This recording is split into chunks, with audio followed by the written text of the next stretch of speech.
You want to know why humans are banned from 90% of gambling establishments across known space?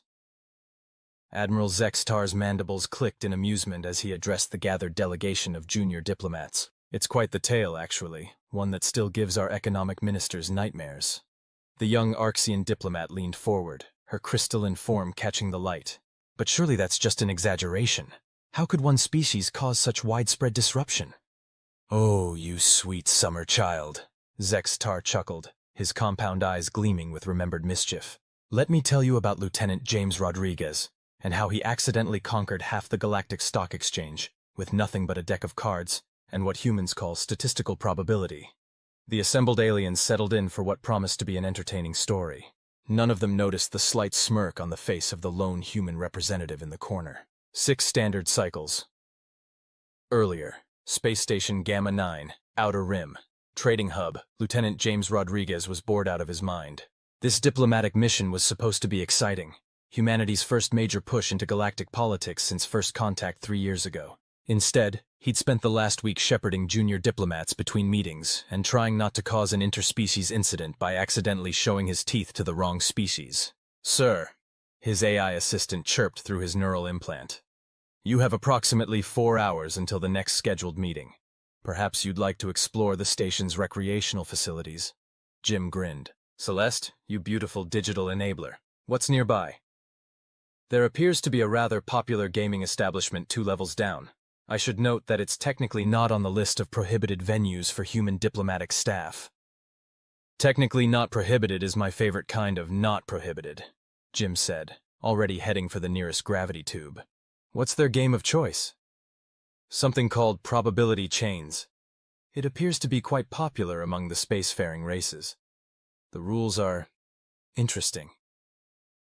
20 minutes later, Jim sat at a gaming table surrounded by various alien species, trying not to laugh as the dealer, a floating gas cloud contained within an environmental suit, explained the rules.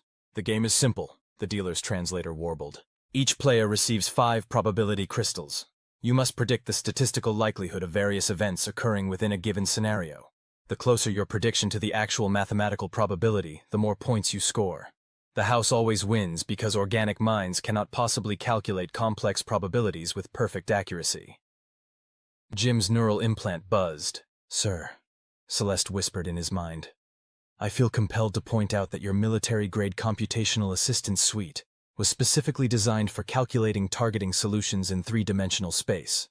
Celeste, my dear, Jim thought back, that would be cheating.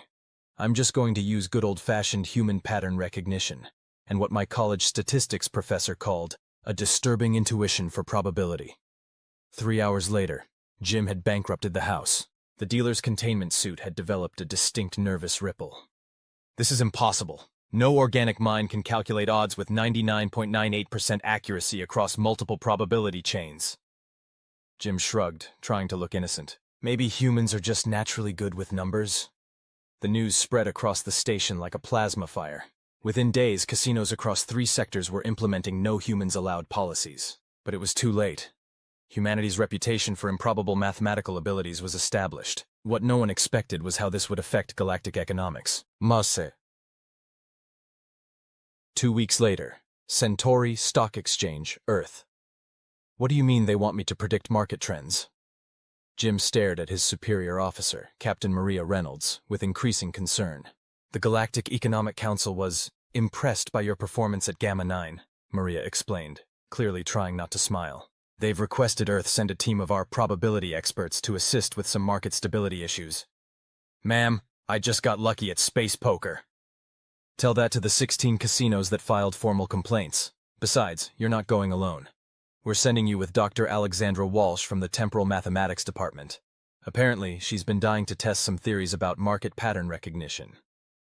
And that's how Lieutenant James Rodriguez found himself standing before the Galactic Economic Council, trying to explain why humans seemed supernaturally good at predicting seemingly random events.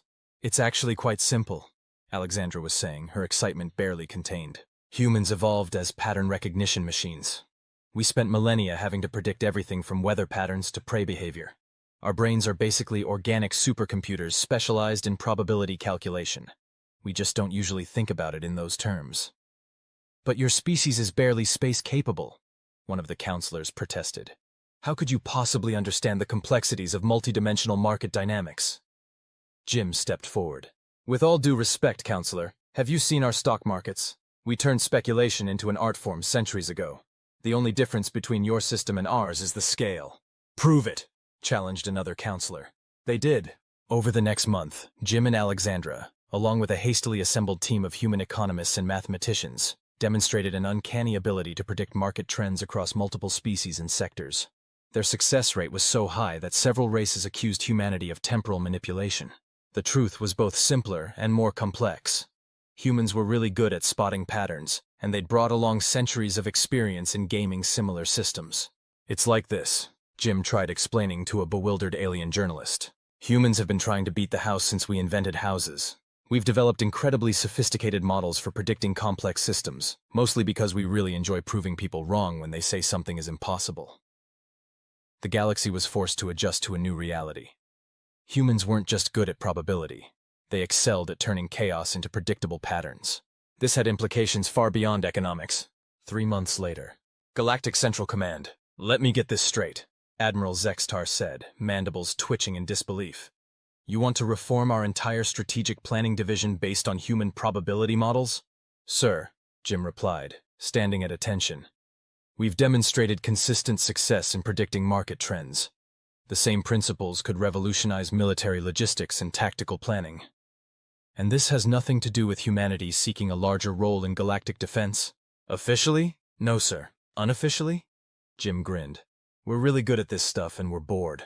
The reform was approved, if only because the alternatives were either continuing with an inferior system or admitting that humans were too dangerous to be allowed near important probability calculations. Within a year, humanity had effectively transformed galactic military strategy, economic planning, and yes, gambling. The galaxy had to admit that humans brought something unique to the table, an ability to make educated guesses that somehow worked better than the most advanced alien probability computers. Present day, Space Station Gamma 9. And that, Admiral Zextar concluded, is why humans are now essential consultants for any major probability-based decision-making, while simultaneously being banned from most games of chance. The young diplomat's crystalline form sparkled with amusement. But surely it wasn't just one human's lucky streak that caused all this. Oh no, the Admiral clicked. Lieutenant Rodriguez just opened the door. It was humanity's collective ability to game any system they encounter that really sealed their reputation. Did you know they developed something called card counting centuries before they achieved spaceflight? They were preparing for galactic probability manipulation before they even knew it existed.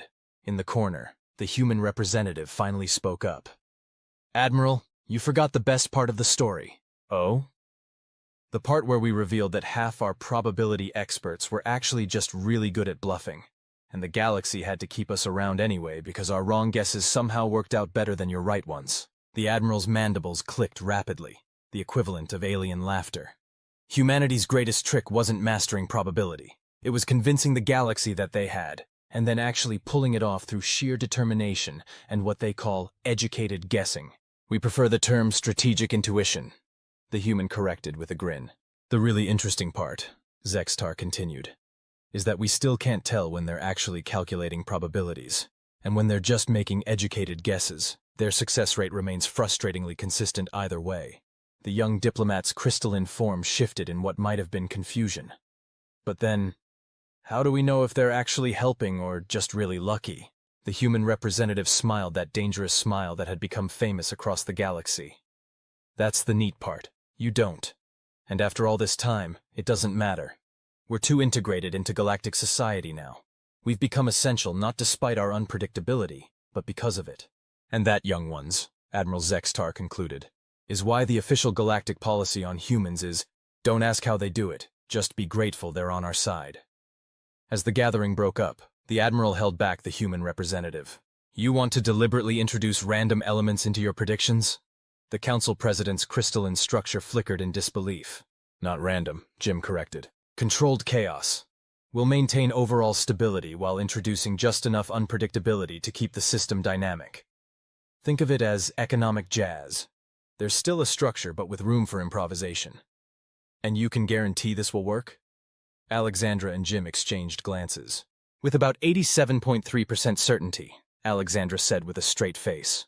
You made that number up, accused one of the counselors. Probably, Jim agreed cheerfully. But that's kind of the point. The plan was implemented despite numerous objections, primarily because no one could think of a better solution. The results were, in typical human fashion, both a spectacular success and a bureaucratic nightmare. 3 months later, Centauri Stock Exchange Earth. Breaking news. Human-controlled chaos. Economic theory. Leads to record growth across 17 sectors.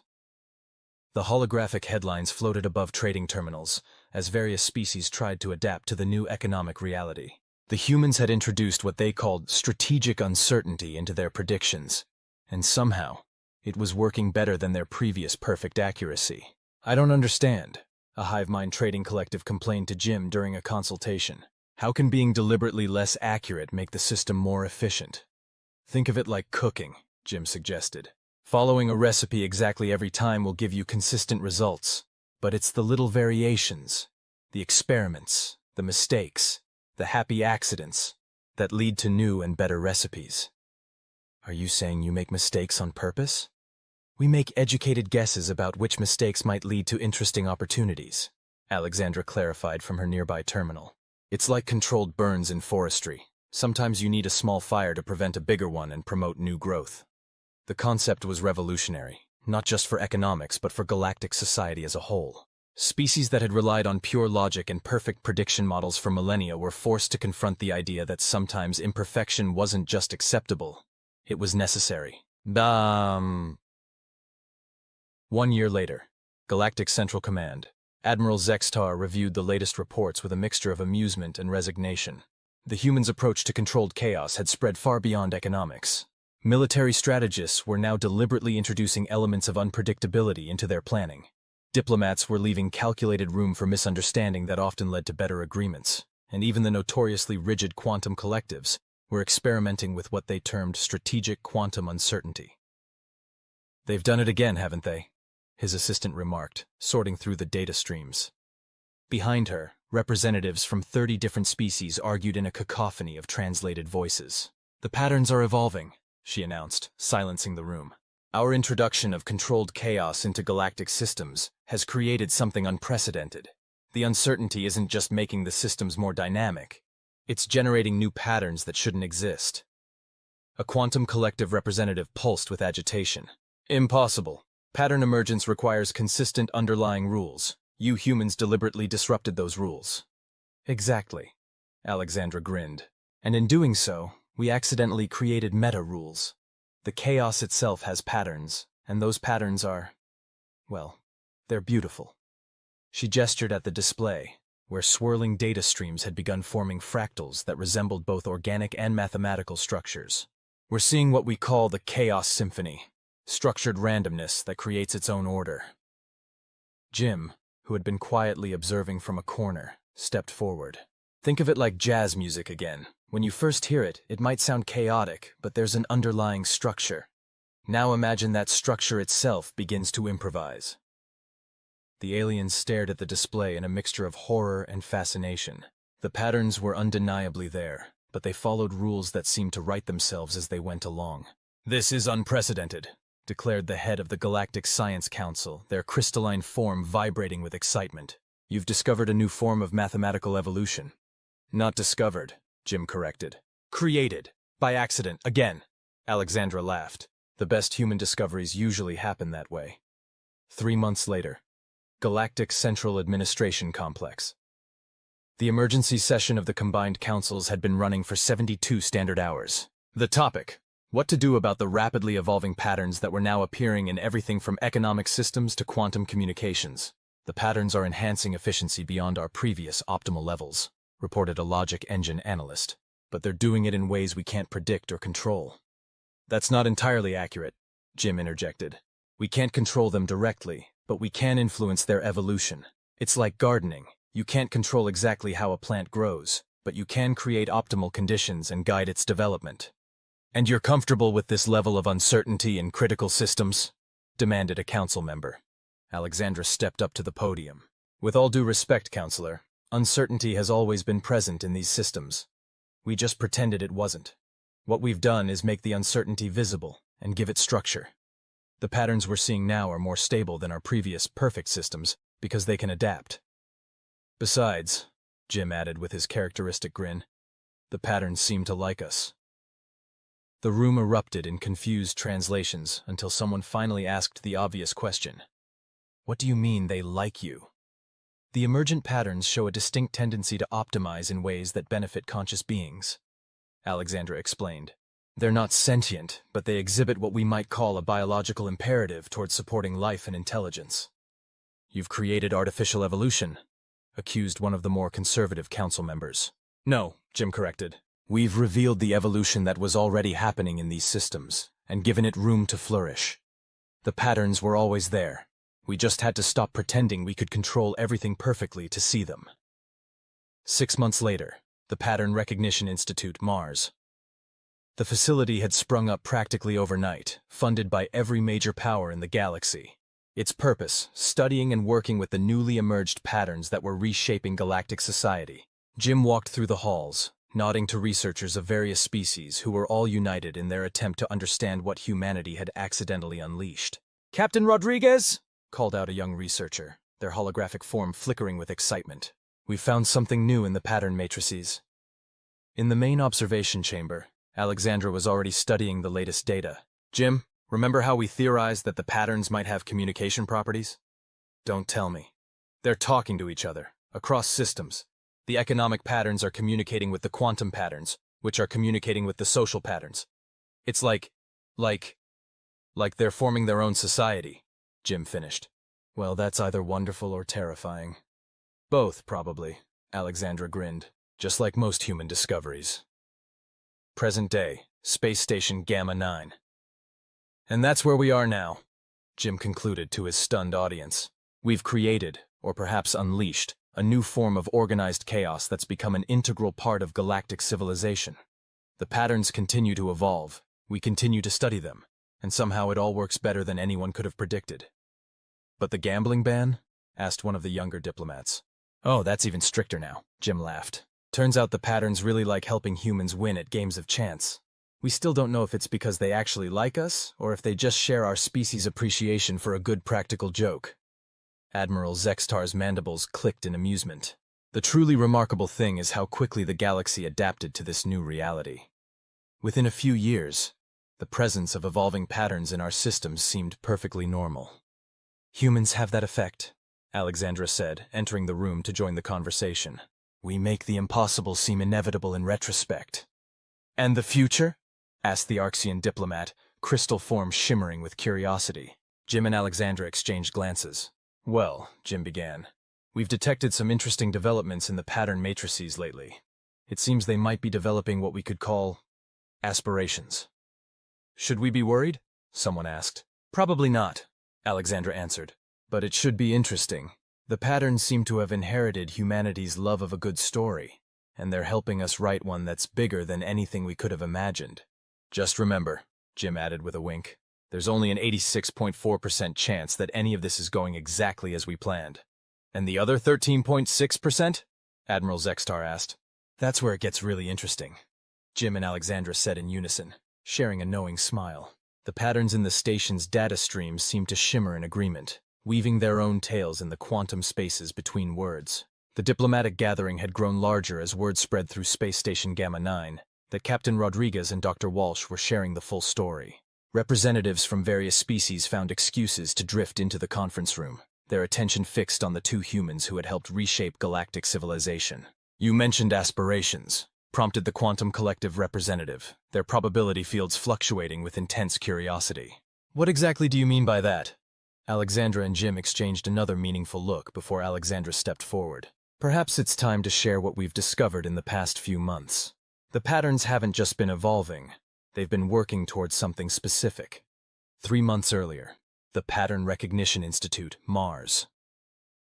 The main observation chamber hummed with activity as researchers from across the galaxy monitored the increasingly complex pattern matrices. Alexandra stood at the central console, her fingers dancing across holographic displays as she tracked multiple pattern streams simultaneously. "There," she said, highlighting a particular sequence. "Do you see it, Jim?" Captain Rodriguez leaned forward, his cybernetic enhancements helping him process the massive amount of data. They're not just communicating anymore. They're building something. The pattern matrices had begun forming structures that transcended their original systems. Economic patterns weren't just optimizing trade. They were creating new forms of value exchange that operated on principles neither human nor alien economists fully understood. Quantum patterns had started generating their own space-time geometries. Social patterns were facilitating forms of communication that bypassed traditional language entirely.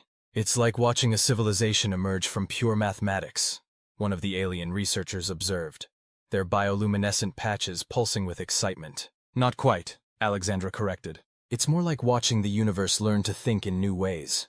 The patterns aren't building a civilization, they're creating new methods of existence. A junior researcher burst into the chamber, their holographic form flickering with urgency. Dr. Walsh, the patterns in the medical research division. They've started generating new molecular structures. 1 month later, Galactic Central Medical Facility. The room was filled with the galaxy's foremost medical experts, all staring in amazement at the holographic display of a molecule that shouldn't exist. The patterns designed this? Asked the chief medical officer of the Galactic Health Council, their tentacles waving in astonishment. Not exactly, Jim explained. Done what? The humans. They've taken their own limitations, their inability to be perfectly accurate, and turned it into an advantage. Now everyone's trying to be imperfect in exactly the right way. Zextar's mandibles clicked in amusement. The truly impressive part is that they convinced the galaxy that this was their plan all along. No one's quite sure anymore if humans are actually limited in their probability calculations, or if they're just operating on some higher level of strategic thinking that we haven't grasped yet. Which do you think it is, sir? I think, the Admiral said thoughtfully, that the humans have mastered the art of being precisely as accurate as they need to be, no more, no less. And that's far more impressive than perfect prediction could ever be. Present day, Space Station Gamma 9. So you see, Admiral Zextar concluded to his rapt audience, the humans didn't just change how we approach probability. They fundamentally altered how the galaxy views perfection itself. But the gambling ban, prompted the young Arxian diplomat. Oh, that's still in effect. The human representative chuckled from his corner. Turns out that even when we're trying to be less accurate, we're still too good at games of chance. Something about our inherent ability to spot patterns even in chaos. The irony, Zextar added, is that humans have become even more essential to galactic society since they introduced their theory of controlled chaos. Now we don't just need them for their accuracy. We need them to help us figure out exactly how inaccurate to be. It's a living, the human shrugged. Though I should mention that there's only an 83.7% chance that anything I just said is true. Is that an accurate statistic? One of the diplomats asked. Maybe, the human grinned. But wouldn't it be boring if you knew for sure? The Admiral's mandibles clicked rapidly. And that, young ones, is perhaps the most important lesson humanity has taught the galaxy. Sometimes the most valuable knowledge is knowing exactly what not to know. Plus, the human added, it makes for much better stories. Speaking of stories, a new voice chimed in from the doorway. Captain James Rodriguez, now significantly grayer but sporting the same mischievous grin, stepped into the room. Are you all still telling tales about the probability crisis? Because let me tell you what really happened. Captain James Rodriguez settled into a chair, his movement drawing all attention in the room. The gathered diplomats leaned forward unconsciously, sensing another layer to the story they'd been hearing. The probability crisis? He shook his head with a knowing smile. That was just the beginning. Let me tell you about the chaos theorists and the great pattern emergence of 2750. 1 year after the probability crisis, Earth's Quantum Computing Institute. Dr. Alexandra Walsh stood before a holographic display that filled an entire wall, her eyes tracking patterns that seemed to shift and morph with each passing second. They created the conditions that allowed it to emerge naturally. It's a perfect example of their approach. They don't build things directly. They reshape probability itself until what they want becomes inevitable. The molecule in question was elegant in its simplicity, yet revolutionary in its implications. It could theoretically allow for direct communication between organic neural networks and quantum computing systems, a bridge between biological and digital consciousness. Are you suggesting, began a senior council member, that the patterns are trying to help us evolve? We think it's more complex than that, Alexandra said. The patterns appear to be working toward a state of universal connectivity, not homogenization. They seem to value diversity as much as we do, but rather a form of perfect communication and understanding between all forms of existence. They're trying to eliminate the barriers between different types of consciousness, Jim added. Organic, digital, quantum. They see these as artificial distinctions that limit the potential of life itself. 2 weeks later.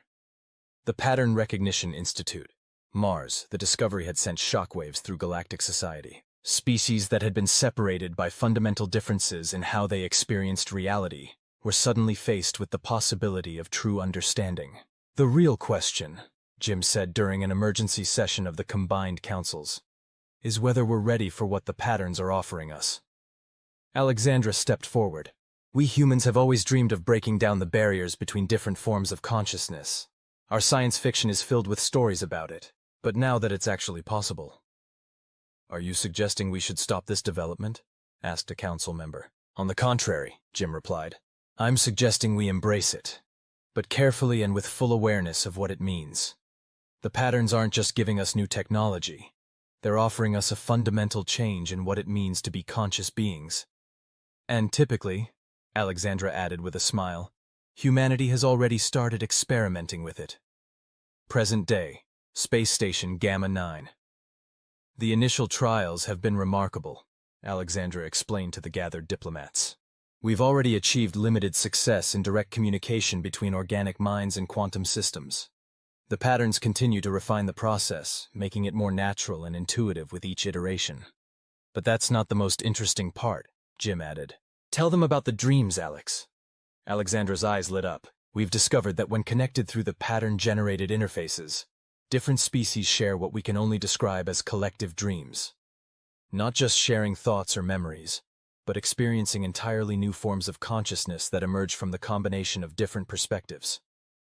It's like the patterns are teaching us how to transcend our individual limitations, Jim explained. Not by changing what we are, but by showing us how to be more than we are while still remaining ourselves. And humanity's role in all this? Asked Admiral Zextar. We're doing what we do best, Jim grinned, jumping in feet first, asking questions later, and somehow making it work through a combination of curiosity, recklessness, and sheer determination. The patterns seem to appreciate our approach, Alexandra added. They've shown a particular affinity for human consciousness, perhaps because we're naturally comfortable with both chaos and order. Or perhaps, suggested the Admiral, because like the patterns themselves, humans have a talent for making the impossible seem inevitable. There's another possibility, Jim said thoughtfully. Maybe the patterns chose to emerge now, through human-initiated chaos, because we're the species most likely to embrace such a fundamental change without trying to control it completely. After all, Alexandra concluded, who better to guide the galaxy through an era of controlled chaos than the species that accidentally created it in the first place? The patterns flowing through the station's systems seemed to pulse in agreement, weaving new possibilities in the spaces between thoughts, while humanity continued to do what it had always done best, pushing boundaries, breaking rules, and somehow making the galaxy a more interesting place in the process. Just remember, Jim added with his characteristic smirk, there's only a 92.7% chance that the patterns are actually guiding us toward a transcendent state of universal consciousness. And the other 7.3%? Asked a young diplomat. That's the best part, Alexandra and Jim said together. We have absolutely no idea, and somehow that uncertainty felt exactly right.